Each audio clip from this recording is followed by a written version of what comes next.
வாழ்க்கையில நீங்க தாவீதை எடுத்துக்கிட்டீங்கன்னா அவன் எப்போதுமே ஒரே விஷயத்தை தான், அவன் எல்லாராலும் சிறுமைப்பட்டான். அதான் ஆண்டவர் சொல்லுவார், நீ ஆடுகளை மேய்த்து கொண்டிருந்த உன்னை நான் அழைத்து இஸ்ரவேலின் மேல் ராஜாவாக்கினேன். அப்ப நீங்க சிந்திச்சு பார்க்கணும், தேவனுடைய பிள்ளைகள், தாவீது எந்த இடத்திலும் யாராலும் நினைத்து கொள்ளப்பட்டவன் அல்ல. அவனை பார்க்கும் போது அற்பமாக, அவனை பார்க்கும் போது ஏளனமாக, அவனை பார்க்கும் போது இழிவாக, அவனை பார்க்கும் போது எரிச்சலாக, அவ்வளவு முக்கியத்துவம் கொடுக்க வேண்டியவனாக எந்த இடத்திலும் தாவீது என்ன செய்யப்பட்டவன் அல்ல, என்ன செய்யப்பட்டவன் அல்ல, இருந்தவன் அல்ல. எந்த இடத்திலும் தாவீது அப்படி இருந்தவன் அல்ல. ஆனால் தேவனுடைய பிள்ளைகள் கவனிக்கணும், கர்த்தர் அப்படி பெற்றோர்களாலும் சகோதரர்களாலும் உறவுக்காரர்களாலும் பெத்லகேம் ஊராராலும் சிறுமைப்படுத்தப்பட்டிருந்த ஒருவனைத்தான் அந்த பந்தியிலே தலையிலே அபிஷேகம் பண்ண வேண்டும் என்று விரும்புகிறார். நான் தேவனுடைய இரக்கத்தின் ஐஸ்வர்யத்தை பற்றி பேச விரும்புகிறேன். தேவன் அவன் மேல் இறங்கினார், ரைட், ஓகே, ஏதோ ஒரு வாழ்க்கையை கொடுத்தார் அப்படின்னு இல்லை. அவனை எவ்வளவு தூரம் அவர்கள் சிறுமைப்படுத்தி இருந்தார்களோ, எவ்வளவு தூரம் அவனை அடக்கி வைத்தார்களோ, எவ்வளவு தூரம் அவனை புறக்கணித்தார்களோ, எவ்வளவு தூரம் அவனை ஒடுக்கினார்களோ, எவ்வளவு தூரம் அவனை நோக பண்ணினார்களோ, எவ்வளவு தூரம் அவனை நெருக்கினார்களோ, அவ்வளவு தூரம் கர்த்தர் அவனை மேன்மைப்படுத்தி வைத்திருந்தார். ஒரு மனிதனுடைய மேல் தேவன் பாராட்டுகிற இரக்கத்தின் ஐஸ்வர்யத்தை பாருங்கள். ஒரு மனிதன் மேல் தேவன் வைத்திருக்கிற இரக்கத்தினுடைய மேன்மையை பாருங்கள். அவன் மேல இறங்கினானா, அவனை யாரும் தள்ளாதீங்க, அவனை சேர்த்துக்கங்கப்பா அப்படின்னு சொன்னா அது இறக்கப்படுறது. ஏப்பா பரவாயில்லப்பா, எல்லாருக்கும் சோறு போடுறேன், அவனும் ஒரு ஓரமா உட்கார்ந்து சாப்பிட்டுட்டு போட்டும்பா அப்படின்னு சொன்னா அதுக்கு பேர் இரக்கம்னு நீங்க சொல்லுவீங்க. ஒரு பந்தி நடக்குது, ஒருத்தி ஒதுங்கி நிக்கிறான், வந்து சாப்பிட்டு போடா அப்படின்னு சொல்றதா உங்க பாஷையில என்னது, இரக்கம். அந்த பந்தியில நீதாண்டா தலைவன் ஒருத்தனை மாத்தினார்னா அதுக்கு பேர் இரக்கம் அல்ல, இரக்கத்தில் ஐஸ்வர்யம். அந்த ஊரே புறக்கணித்து, ஊரே மறந்து, ஊரே ஒதுக்கி, ஒருவனுமே தேடாத ஒருத்தனை கர்த்தர் அழைத்து வர சொல்லுகிறார். அவனை சேர்த்துக்கன்னு சொல்லல, இந்த பந்தியே அவனுக்காக என்று சொல்லுகிறார். அதனாலதான் சொல்லுகிறான், என் சத்துருக்களின் நடுவில் நீர் எனக்கு ஒரு பந்தியை ஆயத்தம் பண்ணினீர். இப்ப இரக்கம் காட்டினாரா, இரக்கத்தின் ஐஸ்வர்யத்தை காட்டினாரா? ஒரு ஒதுக்கப்பட்ட சிறுமைப்படுத்தப்பட்டவனை சேர்த்துக் கொள்ளுகிறதல்ல, சேர்த்துக் கொள்ள அவனை தலைவனாக்குகிறதிலே அவர் மேன்மையானார். அதான் தேவனுடைய இரக்கம் வெளிப்படும் போது ஐஸ்வர்யமாக அது வெளிப்படுகிறது. இன்னைக்கு உங்களை யாராவது சிறுமைப்படுத்துறாங்களா?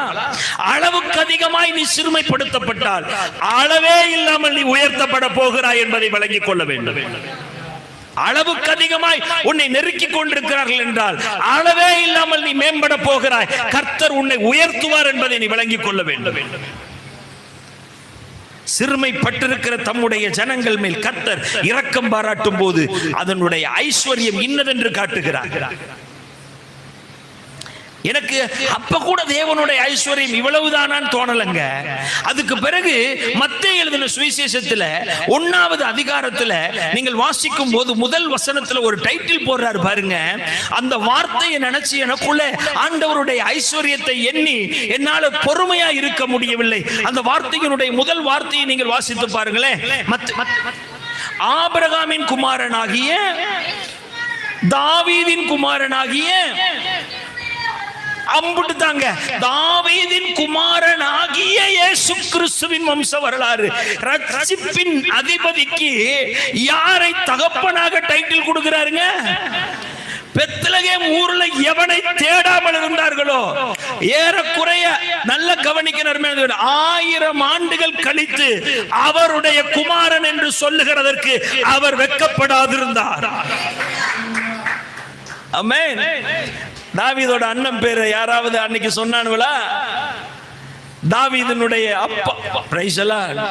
நான் சொல்றது புரியுதா புரியலையா உங்களுக்கு? தாவீதினுடைய சித்தப்பா பெரியப்பாளா இருந்திருப்பா, அவன் பேரு மகிமைப்பட்டுச்சா? கிடையாது. ஆனால் இயேசு கிறிஸ்துவினுடைய வம்ச வரலாறு எழுதும் போது ஆபிரகாமின் குமாரனாகிய தாவீதின் குமாரனாகிய இயேசு கிறிஸ்துவின் வம்ச வரலாறு, ஒரு பெரிய அரசரினுடைய, நித்திய ராஜாவினுடைய, ஆமென், சர்வ வல்லமை உடையவருடைய நாமத்துக்கு முன்பாக கேபிட்டல் கொடுக்கும் போது சொல்றாரு, from Abraham, from David. அல்லேலூயா, பிரைஸ் தி லார்ட். ஆபிரகாமிலிருந்து தாவீது, தாவீதிலிருந்து இயேசு. அந்த இடத்துல யார் நினைவு கூறப்படுகிறார்? இரக்கத்திலே அவர் ஐஸ்வர்யம் உள்ளவராய் மாறுகிறார். அழியாத நாமம். இன்னொன்னு சொல்லட்டா, விழுந்து போன தாவீதின் கூடாரத்தை நான் மறுபடியும் கட்டுவேன். எவன் கூடாரத்தையும் தேவன் கட்ட விரும்பல. யாருடைய கூடாரத்தை கட்ட விரும்புகிறார்? தாவீதின் கூடாரத்தை நான் கட்டுவேன். அது விழுந்து போனாலும் கட்டுவேன். அப்படித்தானே அர்த்தம்? ஏன்னா அவர் இறங்குகிறவர் அல்ல, இறங்குகிறதிலே ஐஸ்வர்யம் உள்ளவர். அவர் இரக்கத்தை வெளிப்படுத்துகிறவர் அல்ல, இரக்கப்படுகிறதிலே தம்முடைய செல்வாக்கை காட்டுகிறவர்.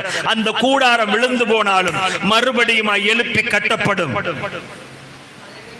ஏனென்றால் தாவீதுக்காக அல்ல, தாவீதை தெரிந்து கொண்ட கர்த்தர் இரக்கப்படுகிறவர் அல்ல, இரக்கத்திலே ஐஸ்வர்யத்தை வெளிப்படுத்துகிறவர்.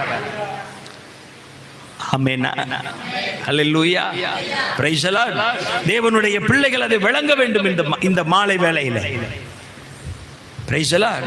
அப்ப சிறுமைப்பட்டு கிடக்கிற ஒருவன், நான் என்னை சிறுமைப்படுத்துகிறார்கள் என்று நான் நினைக்கிறேன், கர்த்தரும் அதை நினைக்கிறார் என்றால், சொல்லுங்க, கர்த்தருடைய பார்வை அவன் மேல் படும், அவனை கர்த்தர் மேம்படுத்த தொடங்குவார். ஒருவேளை பெரியவர்களால், சொந்த பந்தங்களால், நீங்கள் வேலை பார்க்கிற ஸ்தலங்களிலே மற்றவர்களால், நீங்கள் குடியிருக்கிற குடியிருப்பு ஸ்தலங்களிலே மற்ற ஜனங்களால், நீங்கள் ஒருவேளை அடைக்கப்படுகிறவர்கள் என்று நினைத்தால், சிறுமைப்படுத்தப்படுகிறவர்கள் என்று நினைத்தால், கர்த்தருடைய பார்வையிலே அது உண்மையா இருக்குமானால், உன்னை அவர்கள் நடுவிலே தேவன் பந்தியை ஆயத்தம் பண்ணி, தலையிலே அபிஷேகம் பண்ணி, தம்முடைய இரக்கத்தின் ஐஸ்வர்யத்தை வெளிப்படுத்துகிறதை எவராலும் தடுக்க இயலாது. Praise the Lord. அல்லேலூயா, அல்லேலூயா. கர்த்தர் உங்களை ஆசீர்வதிப்பாராக.